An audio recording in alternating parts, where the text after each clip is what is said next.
Well, hello, everyone. Did you know that there's a 98% chance that you were born a creative genius? This is not a lie or an exaggeration.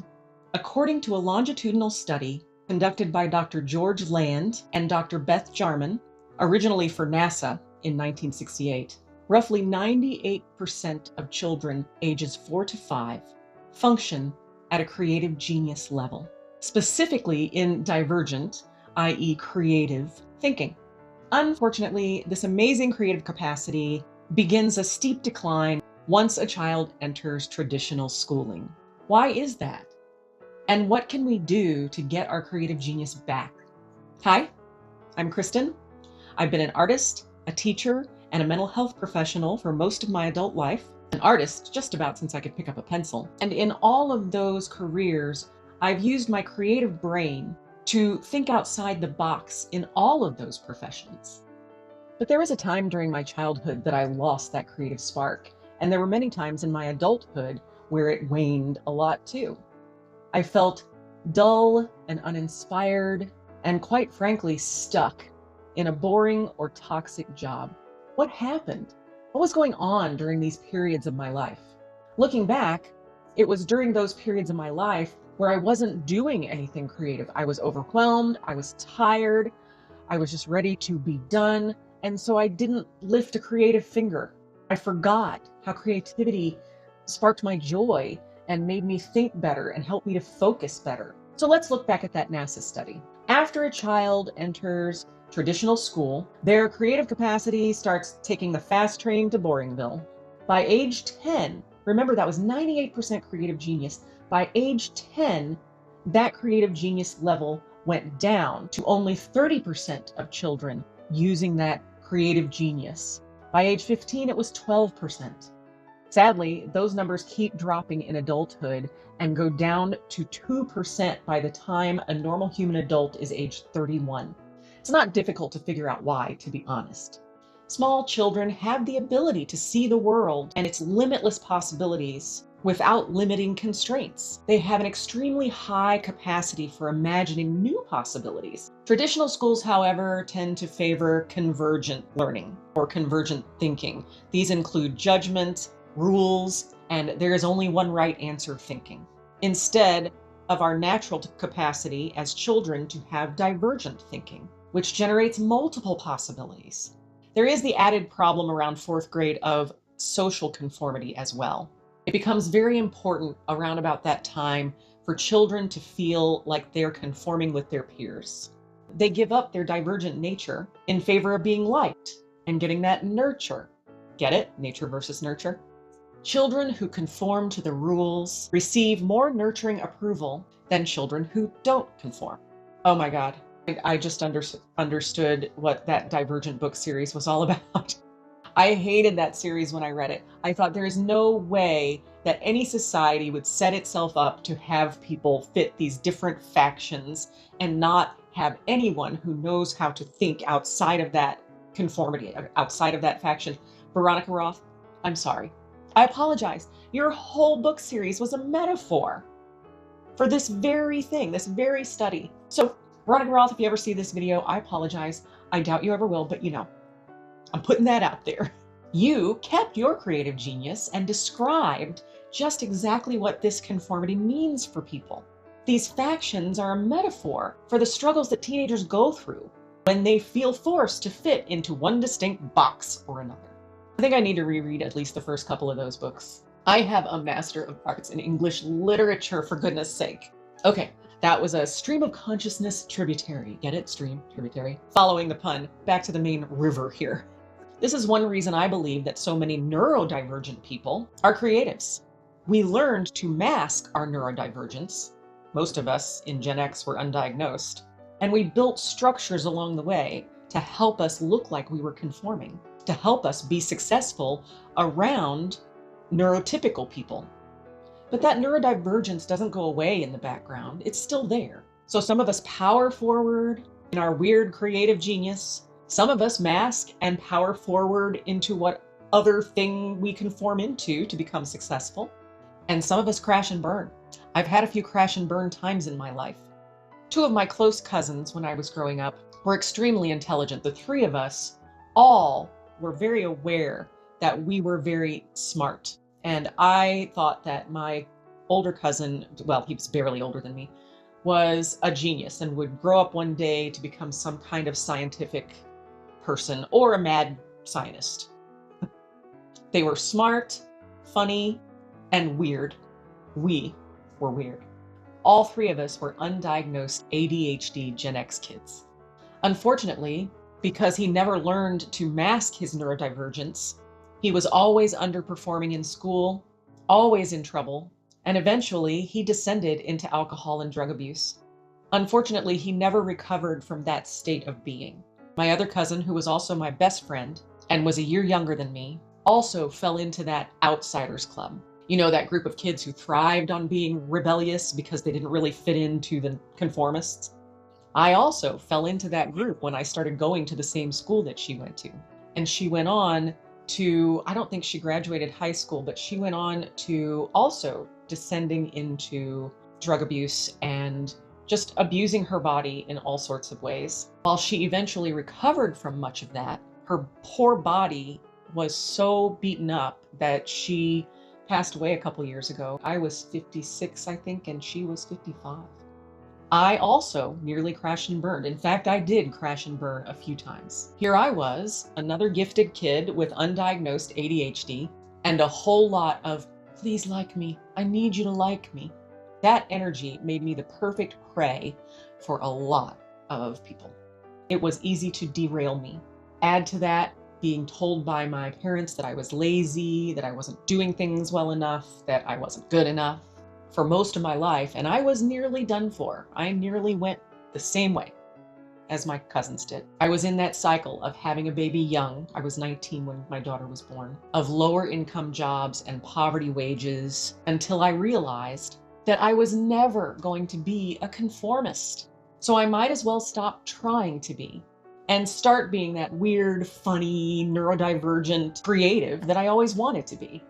Now, that didn't mean I quit my job and ran off to do something creative. That meant that I decided to use my creative brain in the job I was working in. So when I was teaching, I worked in education at the time when I realized, oh, I went back as an adult, got my degree in psychology. I still wasn't looking at fine art degrees because I didn't think I would make anything of something like that, because that's what I'd been told. You'll never be a famous artist, not until you're dead. I didn't want to be a famous artist. I just wanted to be an artist who was doing creative things and who people liked their creative things. I didn't know I could make money off of it. There was no internet then. There was no digital platform. I took those tools that I already had, that creative thinking, that creative brain, and I started using it while I was teaching my students who had learning disabilities and behavioral emotional problems and were dysregulating a lot. That means basically falling apart because they're overwhelmed. You know, sometimes those emotional temper tantrums that kids have, or that they just fall down and just start kicking and stuff like that. It's not always a temper tantrum, it's a dysregulation. They're overwhelmed and they're falling apart. So I tried all sorts of crazy things with these students. I had tall tables where they could stand. I had beanbag chairs in every corner of the classroom. I had desks that were in a U shape facing the marker board. I taught them to draw pictures around their spelling words. So if they had the word cloudiness, they'd draw a cloud, and then they'd spell the word, and then they'd look at the word that they'd drawn out and put in fancy lettering. And those kids, when it came time to do the spelling test, we'd do drills and stuff. They could spell that word frontwards, backwards, every other letter, all the things, because we were doing something creative and they were learning in a creative way. If my students needed to learn the preamble to the Constitution, I drew from Schoolhouse Rock and we sang a song. We learned how to sing the We the People song. When they went into their civics class, because they were required to learn and memorize the preamble and quote it in front of the classroom, every one of my students knew it word for word, and most of them sang it. The civics teacher was quite impressed. You know, a lot of times regular ed teachers think that learning disabilities means that the students are not smart, and that's just absolutely not true. Some of the smartest, most genius thinking people I ever met had learning disabilities of some sort. So we did all sorts of crazy things like that, and not one of them constituted sitting in desks in rows and listening to a lecture. All of those tools I had taught myself and learned worked on these kids too. Every one of them. The principal in that school would come to me and say, Kristen, I really hate coming into your classroom. It's chaotic. The students are in their desks, sitting in rows, listening to the teacher talk. They're not doing sums on the board. They're all over the place, talking to each other and helping each other and sitting in the chairs and doing these things. And how do you do this? I can't do this. And then at the end of the year, she came to me and said, you know what? You should keep doing this, because every single one of my students, now these are kids who sometimes were on this was 7th and 8th graders, many of whom were on a 2nd grade reading level and had written expression problems and reading comprehension problems. Every single one of my students raised their reading level a full grade level that year because of all the creative things we were doing. And that is a rarity. So I'm kind of proud of that. And it's just by teaching these kids those creative ways of learning. Later, when I worked with people who had mental illness, such as people that were in a large youth facility because they'd either been abused or begun to abuse others, or had been using drugs, or their parents were terrible people, multiple things, or mental illness. And when I worked with adults also in the community to learn to help stay in their communities, I also taught them creative ways of thinking. What's a creative way you can find to gather the money to pay your electric bill? They learned creative ways to think through a problem. The more successful they were at learning to use their creative brain and think through a problem, rather than just having a wall up there and saying, well, it didn't work, so I guess it's not going to. The more they were able to think outside the confines of conformed thinking, the more successful they were at being able to live in their own communities rather than living in a mental hospital or other facility. I had no idea at this time all of these things I was doing with people were backed up by science. I had no idea. I just knew they had worked for me when I attempted and practiced and messed around with them. So they'd probably work for everybody else. And I didn't have anybody there to tell me any differently because I didn't ask. All of these things I was doing were based in science. Research indicates that learning new creative skills, such as painting, music, playing an instrument or singing, learning a new dance move, writing, all of these significantly improve mental health by reducing anxiety and stress while boosting mental acuity through enhanced brain connectivity and cognitive function. Studies show that creative engagement fosters emotional regulation, which I had seen in my students, increases confidence, and acts as a protective factor against cognitive decline. At my age, that sounds awesome. The more creative I am, the longer I can keep my mental sharpness. I'm going to put up a couple charts, and that way you can see and read along as I talk about them, that are regarding the benefits of creativity. Plus, you don't have to look at my face the whole time I'm talking, right? That could get boring. Mental health benefits of using your creative brain. Reduced stress and anxiety. Engaging in creative activities like painting, journaling, singing, or learning a new dance step significantly reduces anxiety and stress levels. Improved emotional regulation. Creative expression allows us to process our emotions, and it reduces negative rumination. In other words, it helps you not to spiral down a negative emotional slide. Higher self-worth. Roughly 63% of people who engage in creative activities report increased confidence, and 57% report better overall mental well-being. Mental health therapy. Artistic activities, particularly music and dance, have therapeutic benefits that reduce depression in children and adults. Isn't that something? I had that chart up there for you to read along. I hope it went slowly enough to read along. I tend to talk a little fast sometimes. Now let's look at another way for mental acuity and sharpness that being creative can help us. And I'm going to put up another little chart. Mental acuity and brain health. Stronger brain connectivity. Research shows that creative practice strengthens the coupling between brain regions, leading to more efficient communication within the brain. Slower brain aging. Creative experience is associated with more efficient youthful neural networks. Enhanced cognitive function. Areas of the brain associated with rhythm, attention, and imagination are positively affected by creative pursuits. Brain plasticity. Learning a new creative skill increases gray matter and helps the brain build new neural connections. Did you hear that?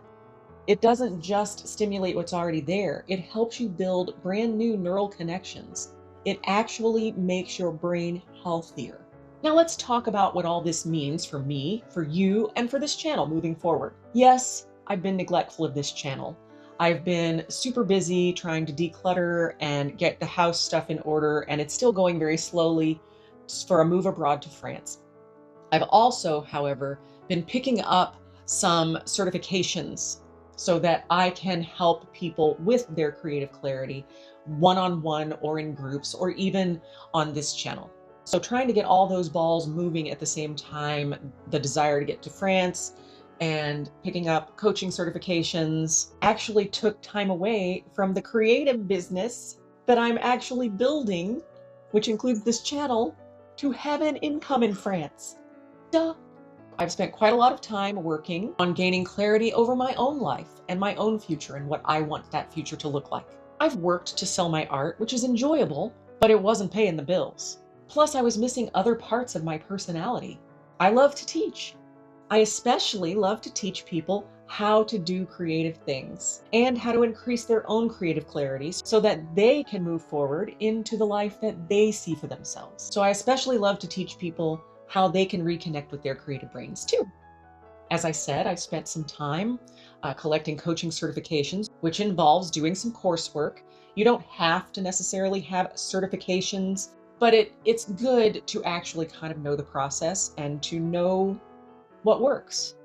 This way I can help other people teach themselves how to use their own creativity daily and to use their own creative clarity to launch them forward into the lives that they want to see and to live.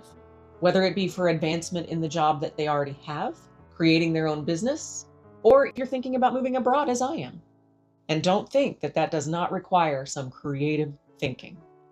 Rather than just teaching you skills though, I will be doing that a lot in this channel, teaching sketching skills, teaching certain things about getting value and stuff like that, all kinds of creative things and ways to learn how to get creative, even if you think you can only draw a stick figure.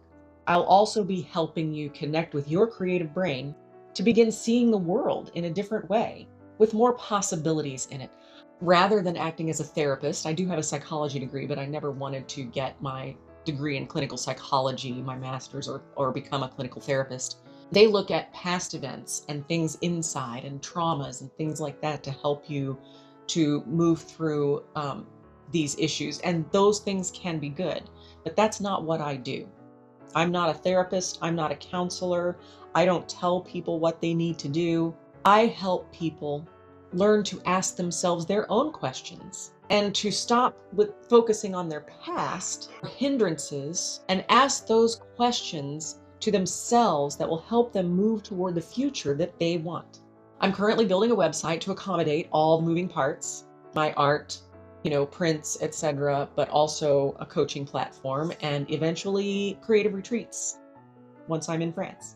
But meanwhile, I'm putting all that into this channel right here, starting with weekly videos that share how to reconnect with your creative genius.